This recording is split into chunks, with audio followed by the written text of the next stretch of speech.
Hey, what's up guys? Welcome back to another episode of Snack and Smack. Not just a regular one, but a reboot of it. And as you guys can tell, we're in a brand new studio right now that we just put together in the last 2 hours, but it came together pretty good, right? I like it a lot. Pretty good. Still, on Snack and Smack, we're still going to eat a lot of great snacks and still talk a lot of smack. And as you guys know, I'm your host, McFly, and today's guest is It's So Sunny! Hi. Import model, YouTuber, foodie / dog cuddler. Not Yes. dog cuddler, right? Nope, cuddler. Cuddler. And I'm also with my friend Cary, the event god. Just Cary is fine.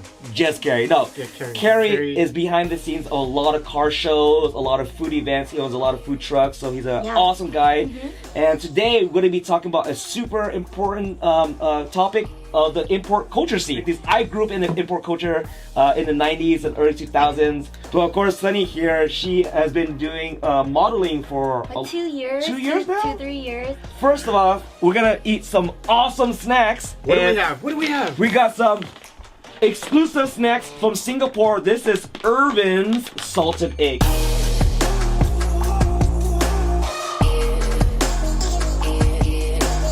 Have you guys ever tried this before? No, I've actually, seen I it when I haven't, was yeah. in Singapore. It was sold out like everywhere. Everywhere, right? Everywhere, yeah. So today we're gonna be trying out Singapore's exclusive Irvin's salted egg, and there's 3 different textures. And you know what? Wait. Before we do that, speaking of eggs, so I brought some eggs. I just wanted to see how you guys peel eggs. So I wanted to have a contest. Cary, what are you doing to us, I want to man? see how fast you can peel an egg. Let's do this. Okay, ready? Okay, ready? On a count of 3, okay? Okay. 1, 2, 3. I'm making a mess. Oh, I was gonna do that! Yes! I can't do it. Boom! I can't knew the do secret, it. man! I knew this thing. I've seen this on YouTube, bro.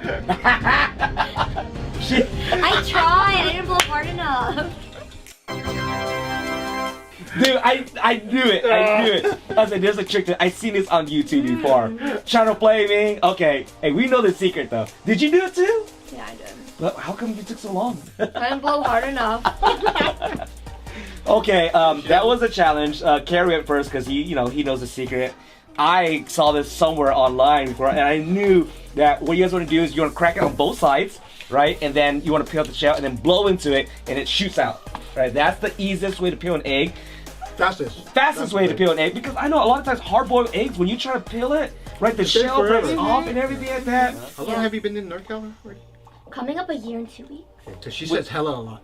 That's I right. say Where you from? I was born in '66.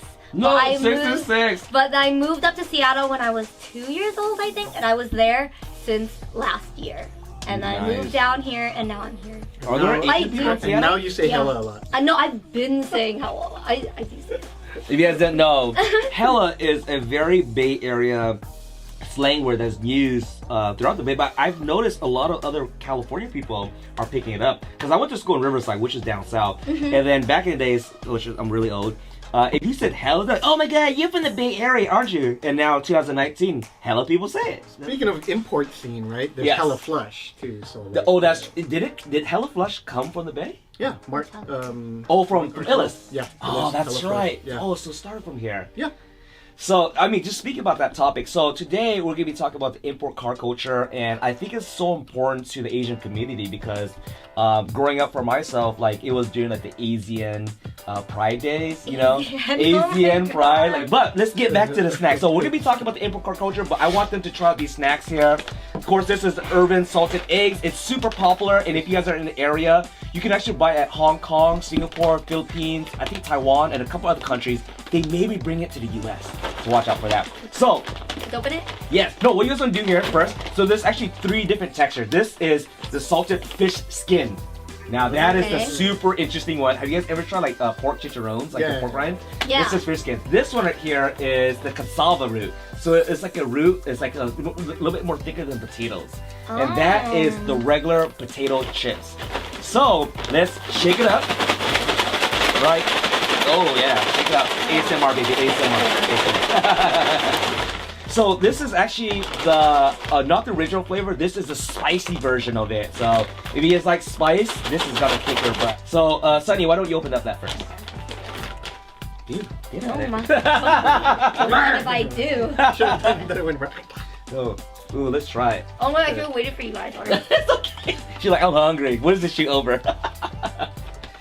So I've tried a lot of this. I've eaten a bag every day when I was in Singapore. And it's A bag a day? bag a day. Mhm. Oh. Yeah, Oh. that's a lot. A bag a day. Mm. Oh yeah, I can Oh, the taste spicy one's so good. Yeah. Mm. It kicks in a little bit late, but yeah. Yeah. And it's not too spicy. Yeah, it's a nice spice to it. So And you know what? It's not that salty either. I expected it to be really salty, but it's not Mm. that bad. So, I mean, if you guys have never had salted egg before, it's like very in Chinese culture. Like usually a lot of Chinese people they eat like salted egg. So, Is this more Southeast Asia or is it like just all over? I think it came from more like the Chinese culture, but there's a lot of Chinese in Singapore. Yeah. there's a So, lot. you know, they Yeah. brought that cuisine over. So Irvin's, they start off as a restaurant, but then their salted egg crab became super popular and they made it into a chip form. And now they've been selling all around the world. So, I mean, the flavor itself, like, I mean, how do you like it? I like it. I mean, it's just potato. It's I'm potato- waiting for these. She's like, forget the potato chips. Let's move on to something Because interesting. this tastes like, I don't know. Does like, it remind you of anything? yeah, it reminds me of something, but I can't put my finger. So, I mean, for me, when I tried out the other flavor, it was like a little bit cheesy. So, first of all, it has a nice crunch texture on there. There's a little bit cheesy, like kind of like Parmesan cheese. But also, there's a little bit of like instant noodle type of seasoning. Oh, Yeah. It reminds me kind of like an instant like mama noodles or something like I that. love mom. Mom, the silver bag. So how do you Yeah, guys? yeah, So yeah. out of 5, what would you guys rank the Irvin salted egg chips, the potato one? Out of 5. 5? I would say like 3.5. Yeah, 3. You Yeah, have like it? average. Okay, I liked it a lot. Because it was good, but it wasn't like. Life changing. Wow! Yeah, Look at that. Okay, yeah. let's try cassava next then. Okay. Yeah, it's So nice, the right? potato chip itself is pretty cool. It's like kind of reminds me of a Lay's potato chip with some nice seasoning on there. You okay over there, Cary? So Yes, it's like a root, right? So like they felt that the potato chip was too soft. And so they wanted to make it on a cassava root. So if you guys ever had a cassava root, it's cut thinly and fried up. And it reminds me of kind of like the vegetable root chips in there. So the texture is a little bit different. Let me try this, guys. Ooh, it's been a while since I've eaten one of these. I've been to Singapore like 4 months ago. What do you guys think? Oh, I think it's spicier. Oh, really? Yeah, it kicked some more. in way sooner. No, Man, it doesn't. I was so impressed Really? with this before. No. This is way less spicier. For me, it's spicier. I like spicy food. I like Yeah, spicy food. for Can you guys some handle reason- spicy food? Yeah. Well, I like this one better because like it's a lot crunchier. Yes. So like ASMR. It doesn't disappear or melt in your mouth, right? It like goes, and it has a nice texture to it. I like this one better. So you like this one better? I do So too. potato chip and then Yeah. cassava root. Okay, let's go to the main attraction here. It has This more is flavor. the fish skin. So if I they like are that. impressed with that, hopefully you guys are impressed with this because I do like it a lot. Okay, people have been saying really good things about this, so if I don't like it, then it'll be like soul crushing. Oh, because you didn't try in Singapore when you're there, right? No, I didn't. Mm. All right, I'm gonna see you guys react. wow, it looks a lot more different. Oh, it's fish skin. That's why Yeah, it's different than like. it's a lot more visually appealing. Mm. I like this better. Whoa, Mr. Cary. So first of all, it's saltier. Wow. It's less spicy. Mm. It is less spicy. Interesting. The flavor on that is just Okay. more. More like explosive, more Yeah, pungent. this one's very Flavor? like I don't know, muted. this is- yeah. Mm, Yeah, I don't interesting. know if it's because the fish The skin. wow factor on this is like as soon as it hits your mouth, it's just like party in your mouth. This one You're right. is kind of like You're right. more sophisticated. Well, at least everything's in English. Because Singa- Singapore is a very English-driven Yes, country. yeah. That's their national language. Yeah. It is. No, Singlish. Single. Singlish. Singlish. They actually taught me some Singlish. I know I forgot it, but when I was over there, Like everything ends in la. No. La la la la la, right? yeah. Dude, so I'm so surprised because every time people try the fish skin, they love it the best. It just adds another What about dynamic. for you? I do like the fish skin. I do like the Better, fish skin. better than the cassava? I'm a toss-up because I do like spicy, pungent, strong flavored food, and the cassava root does have that more. The fish skin does have more of a fishy taste to it, and I think that is what mutes the other spiciness. But I like the texture of the fish skin though. It's really good. The texture's better on this one. That one, both of these just taste like a standard potato chip. With some sprinkles. Yeah. Okay, got But it. Again, like if you look at it, Yeah, it's it was visually awesome. appealing. But again, when you eat it, it's a little saltier. That just explodes with flavor. The This more one I is eat a lot both more of them, mild. it just starts tasting the same, to be honest. It's the same seasoning, that's why. Maybe I have like an underdeveloped food palate, but you're like, taste all the Parmesan or whatever. I'm like, I don't taste any of it. Just a little bit umami, like Yeah. a cheese in there. I guess, as you guys can tell, I like eating a lot, and I like tasting stuff.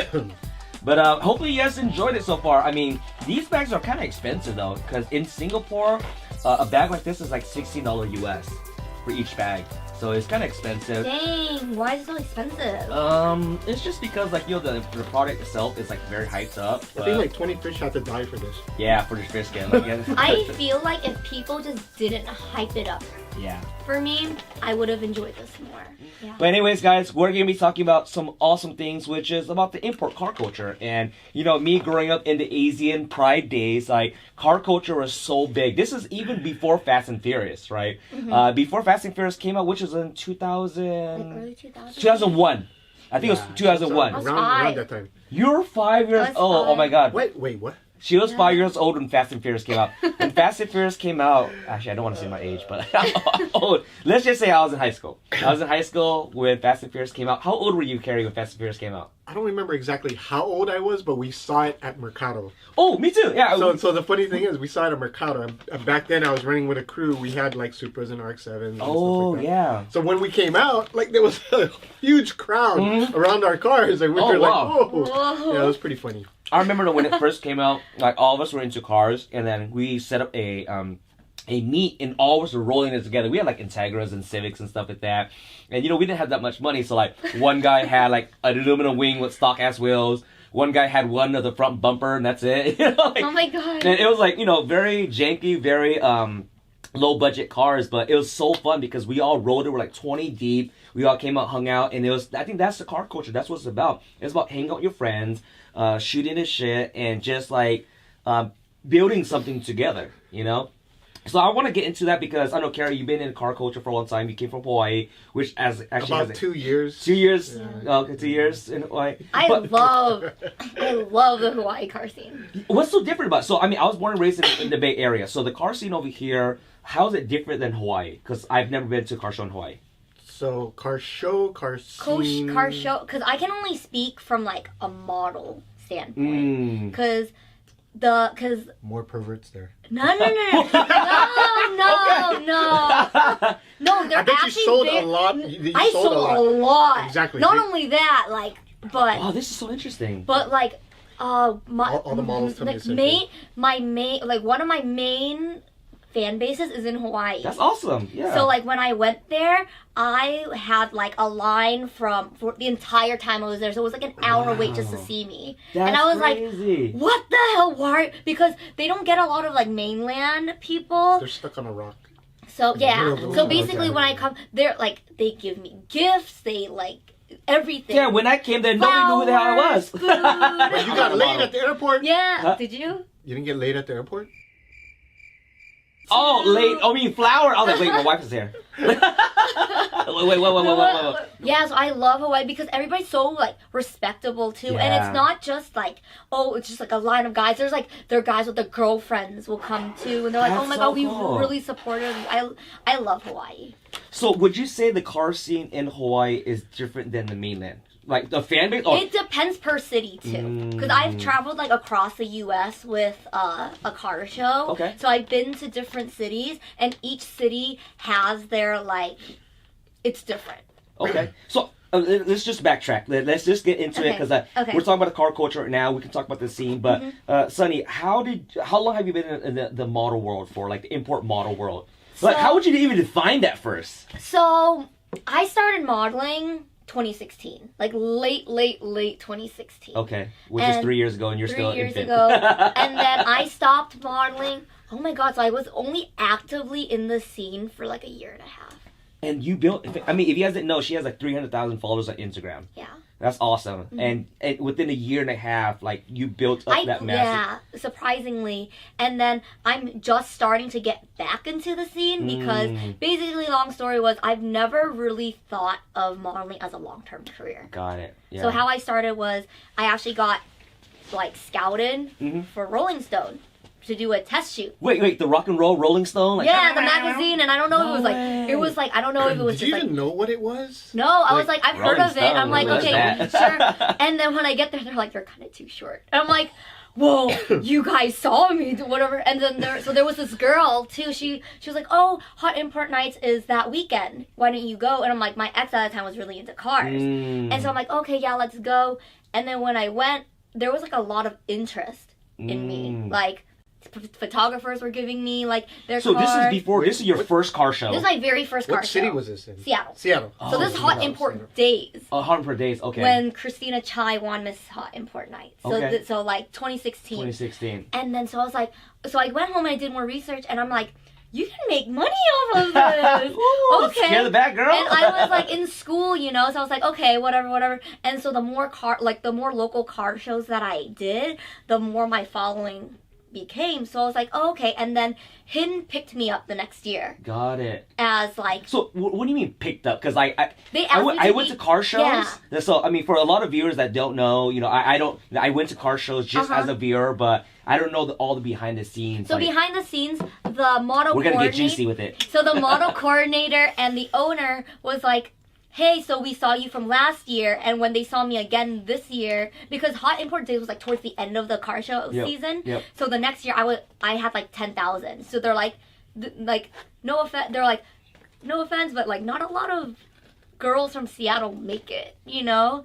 So Whoa, so yeah. there's like so it was like Janet tier base, like yo, Yeah. if you're from California, you up here. If you're from Seattle, you're down like here. different markets, Oh, because different the model market in Seattle is way different from California. Okay. So like they're like, so they wanted to pick me. So they're like, okay, let me fly you to Arizona and do these like 2 other shows and see how you do. And apparently I did really well. So I just started touring with them. Wow. And when I started touring with them, right after I won Miss in Portland, and then I shot with like Steve Batanga, which is like a really big like import. Yes, Yeah. I follow him. I don't know where he is now, but I honestly, I can't even open my IG in public anymore because like booty, and I'm following photographers. yeah, they're like like a couple, like maybe 2 years ago, Steve Batanga was big. Percival, Yeah, you know? Percival, yeah. Every import model wanted to have like that backdrop of him, like of the kitchen in That's Percival, crazy. you know. So I asked to be shot and he said no. So what I remember is I did Hot Import Nights 10K in April. By December, I was at 100K. 6 months after that, I hit 200. And then 6 months after that, I hit 300. And I was kind of like, gone from the show. That's really after fast. that. Like going on IG, that's really fast. So what do Yeah. you feel like your success is attributed to? Because I mean, import models have been around for a long time. Yeah. Like even growing up for me in the '90s, going to like Hot Import Nights back in the days. You know, like back in the days was Kyla Yu, Sasha Singleton, like even Nikki before Cash. that, Even before that, Import Show, Mr. Ford Model T's in the '60s. So who did you see back in the days? Linda O'Neill.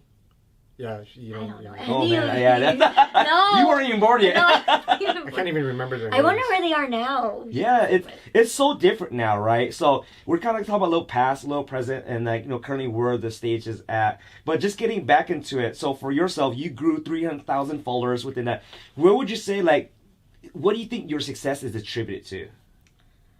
So like a variety of things. I think like when I went into modeling, there was a lot of girls with like plastic surgery, like big boobs, you know? So I went in saying, I want to show people that you don't need to have a big butt and big boobs to make it. Like when I went up to do the Miss Hidden shows, I would be like, I have A cups, but my personality is a double D. Okay, Wait, so was that on like your bio? Like I have A. no, Oh, like, that's what I would say because they would be like, Because Asians, they need A's, right? Yeah, Asians without A is sin. I think what I attributed to was when I was very active on Snapchat too, I complained about school a lot. So I was very like that girl next door. People seem to when they went up to me in car shows, they would know everything about my life. Like, how's Whoa. Nugget and Lily, my dogs, and like how did you do on that biology test? Like, I was very like girl next door. My image was I'm just your friend, you know. So, I mean, going to your profile, you definitely have the girl next door, like your best friend that you can talk to, kind of like that girl that is very approachable. And I could definitely see that just from your page, which is awesome. Thank you. And I think with social media, it allows fans and followers to get more in touch and tune with who you are on a personal level. Because I remember growing up for myself, like import models a hot thing, but we only saw them from magazines like Super Street, Import Tuner, Turbo magazines, and like, you know, the girls on the front of the magazine were like, yo, this is the latest. Like, we'll sit in high school with our friends and go through magazines, and we'll read their bios, and we'll read like their... Yeah, that's pretty much it. That's it. That's all you have. Yeah, you can't search up like on AOL and stuff like that to search for any models because there wasn't too much information. So anything that you saw, you had to go to the shows. And there wasn't a lot of models at the shows. It was like only a handful. So but now at every single show, you see hundreds and hundreds and thousands of models out there. Yeah, and on top of that, that's like, I think touring with like the car shows and doing different car shows, because I just didn't just do hot import nights, it really helped my following, because I would go on stage and like just people would get to know me. I'm like, oh hey, well if you like me, I'll be in the model lounge, and then they would come and what's the model lounge? So every car show has a model lounge where people like models will like set up their like prints and merchandise, and you can come and meet them. Are there guys too? No. There's usually one guy and he wears a wheel. Oh yeah, Kuya Protection, right? Yeah. Hey, Kuya Protection. Shout out to Kuya Protection. Hey, what's up? Hey, shout out to I see the guy with the big old rim on his chest, right? Yeah. I know that we're talking before, like you saying that you're going to school and you're able to make some money off of this. So originally it was like, oh, I can make some side cash, blah, blah, blah. Managed to pay basically my books, like not have a part-time job, and basically pay part of my tuition with it, to be honest. That's pretty good. Yeah, so after graduation, I graduated with a degree in biology. Very typical Asian. Did you choose it or did your parents choose it? Well, my parents were like, you're going to be a doctor. I'm like, okay, I'm a doctor. You're a doctor. But like 3 classes before graduation, I'm like, I don't want to be a doctor anymore. So I'm like, do I graduate or do I go back and start over? So I decided to graduate, and I had an opportunity. Do I pursue like business, corporate, whatever, and like a sustainable, safe route, or I had the opportunity to actually model full time? And I chose the business route, which is you had an opportunity to go modeling full time, or then you went the professional business route. Yeah. So that's why I kind of disappeared for a little bit. Like my fans understand and everything, but I'm just like, maybe I'll come back. But yeah, so. You heard it here first. Yeah, I chose the business route because modeling has never been like, I've never felt like it's been a sustainable career, because everybody has an expiration date. Okay. And like I've never really fit in. Kind of like these. Yeah. Well, those are for 2020. Year, actually. But so I actually got a lot of crap for it, because girls would come up to me, they're like, we really want to get to where you are, blah, blah, blah, blah. Like, what are your tips? I'm like, stay in school. Like, basically, stay in school. Don't think of modeling as a full-time career, because it's not until the opportunity arises. And even then. So in your mind, you're okay, I'm just doing this as a side gig. Gig. It was fun for you, but you're still doing your bio, med, and going to school and everything like that. Did your parents know that you're modeling? Yeah, they knew I was modeling. Did they follow your IG? No, they're very, they're more Americanized, but they're still very traditional. They wanted her to have A's, remember? Yeah. And they kept it. So they don't know about your IG or in your social media? I think they've seen it, because like my cousin have seen it, oh. You know, and my dad was more like open-minded to it. He was like, yeah, I get that it's like kind of like promiscuous and risque, but it's an art, and like he trusts that the principles and the ethics that he's taught me, that's so cool. Whatever, like this is your life, you know. By my mom, she's like, taking pictures in a bathing suit casually, even with your friends, was like really bad. Yeah, it's like taboo, right? Yeah, even wearing like shorts, she's like, you're a slut. I'm like, oh shit. You graduated from college and you had an opportunity to go both ways, right? Yeah. So you still went your professional route. You moved down to San Jose. Yeah. And you kind of fell out of the car scene. Yeah. So do you? do you miss it?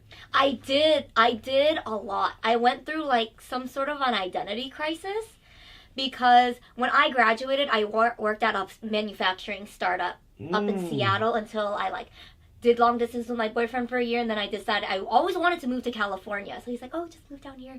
You're like a Bay Area girl, anyways. You say hello a lot, whatever, you'll fit in." So I'm like, "Fuck it, I'll go." So I actually got my current job because of Instagram.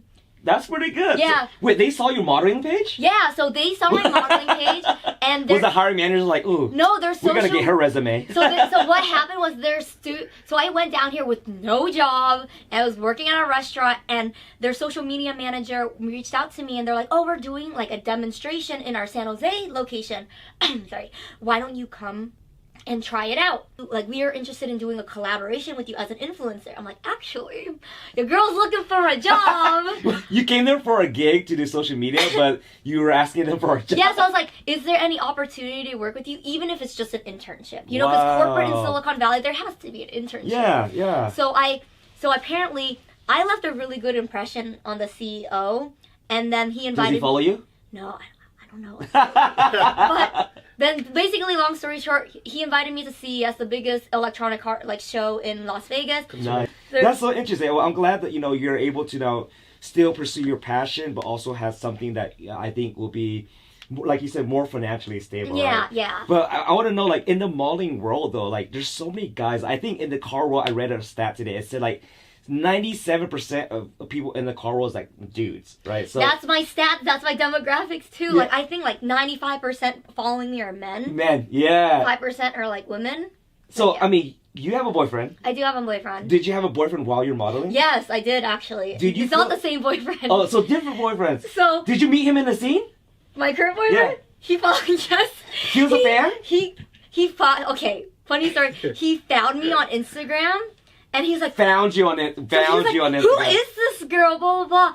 In March 2017. Then in May, I'm like, "Hi, guys, I'm coming to, San Jose, blah, blah, blah. Come meet me." And people start DMing him, like, "You have to come meet her, blah, blah. You don't know when the next time she's going to be in San Jose."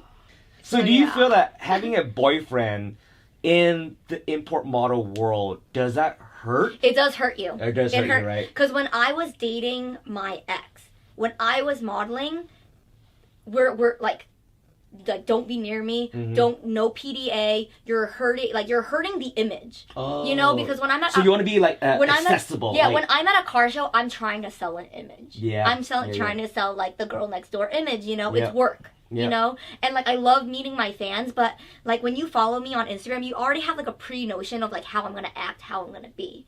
You know, so it's like when I have my boyfriend, then it kind of intimidates my fans and supporters to coming up to me, because a lot of the boyfriends of the models, they get really, really jealous. Yeah, they're sitting back, they're like, "Don't be touching my girl." Yeah. Hey, no hands. Yeah, exactly. So a lot of boyfriends show up to car shows and So sit I and watch know it. a lot of models who have gotten who've ended their modeling careers just because they've showed off their boyfriends so much. And like it's really obvious too, because like I'll post my boyfriend and then my engagement will take, so like you know, your photo before like 20,000 likes, like you post your boyfriend has like 5. maybe as if like maybe 3s. Yeah. It makes sense though, right? It's just because like when you're into a model, like I think in the people that follow your page, they have this dream or this fantasy of dating this person that's on Instagram, and you know, it's just natural human instinct, like, oh, I have a chance.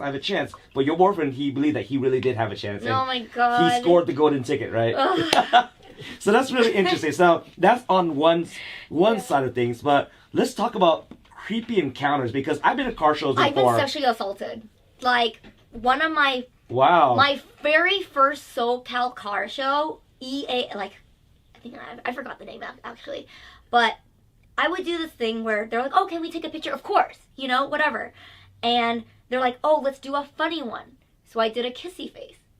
And he took my face and he kissed me in front of my boyfriend. Whoa. And I was like so shocked, and I was like, "What the beep?" I can't swear. "What the beep? Like, are you fucking kidding me?" And I was gonna go jump him because nobody disrespects me like that. Yes. You know, so like So, and I just felt so violated, you know, because it's like, what gives you the right to do that? So now it's, I didn't have security back then. So now it's like, I always make sure that there's security. Kuya protection. Yeah, Kuya protection, actually. And not trying to, like, throw shade or anything, but if that car show had Kuya protection, you know, we wouldn't, like, I wouldn't have run into that problem. I think that's, like, especially in the cars, I mean, in any events where there's girls and there's models and things, and especially when there's fan interaction, some fans may feel that they have a right, or, like, they try to have interaction with this girl that they've been dreaming about. It's weird because, coming from a guy's standpoint, being behind, looking at the model lounge and stuff like that, guys come up and they act like they know you. Because of social media, though. Yeah. Because it's like... Because once again, accessibility, right? But it makes it also, real. it's like there's some guys, a majority of the guys, they're very respectable. Yeah. But there's like bad apples. Always that one. Where they'll like, Always if they're that posed for the actually, picture, they'll think that it's okay to like grab my butt. No, it's not okay to grab my butt, you know? And like, I'll literally take their hand and I'll move it. And if they slide it down, I'm going to punch you out. And like, it's never gotten to that point. But... There's some creepers, yeah. There's some creepers where they've tried showing up at my work. Dang, just like popping up like that, right? That's scary. Yeah, so it's been crazy. Well, first of all, guys, respect women. Like, Please. it's a job out there. People are still at their job. Yes, these models are going out there to meet the fans and stuff like that. But I think there has to be a fine line between, like, you know, taking a picture and meeting your fans, but also respecting them. It's a job out there. So, you know, stay safe. That's the number one thing. Have bodyguards and security. But are there any specific stories that you remember that, besides that one creeper that tried to kiss you, like any other stalkers or anything like that, like that's stuck in your mind? I had a guy follow me home almost. Jeez. Because I was... From the car show? No, from UW. Oh. So I lived off campus, but it was within like walking distance. And he either had a class with me, I'm not sure. But he came up to me and he's like, oh my god, like I'm a really big fan of yours, blah, blah, can we take a picture? I'm like, yeah, sure. But I don't wear makeup. Can we put a filter on it? And afterwards, I'm waiting for the bus and I notice him. I'm like, oh, okay, maybe we're going the same route. Because there's only like, what, 3-4 major bus routes? Yeah. And then so I'm like, I'm going to get off early just in case. And he kept following me. So I was like, are you fucking serious? That's like, so I was so scared. So what ended up happening was like I had to go into a cafe. Like I went into like the Safeway there, and then like to lose him, and I had to call like my brothers and like my boyfriend, just anyone just to come walk me home. So it was like really bad.